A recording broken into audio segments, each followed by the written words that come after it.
विधानसभा निवडणुकीच्या तयारीसाठी भाजपच्या कोर कमिटीची बैठक झाली। 2 तास चाललेल्या बैठकीत पश्चिम महाराष्ट्र, कोकण आणि उत्तर महाराष्ट्राचा आढावा घेण्यात आलाय। येत्या निवडणुकीत महायुतीची ताकद कशी वाढेल याबद्दलही बैठकीत मंथन झालंय। यासाठी आता भाजप नेत्यांवर विभागवार जबाबदारी देण्यात येणार आहे। 21 तारखेच्या बैठकीत या संदर्भातली रूपरेषा ठरवली जाऊ शकते। पुण्यामध्ये 21 तारखेला केंद्रीय गृहमंत्री अमित शहा यांच्या उपस्थितीमध्ये ही बैठक पार पडणार आहे। बैठकीमध्ये गेले 2 दिवस अत्यंत विस्तृतपणे आणि अत्यंत अभ्यासपूर्ण चर्चा आम्ही केली। सगळ्या महाराष्ट्रातील सर्व मतदारसंघाची विस्तृत चर्चा झाली।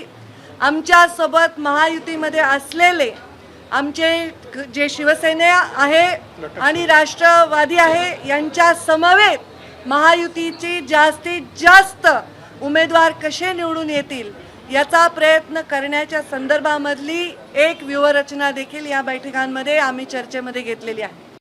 भाजपा अत्यंत चांगल्या पद्धतीने निवडणुकीमध्ये उतरलेला आहे।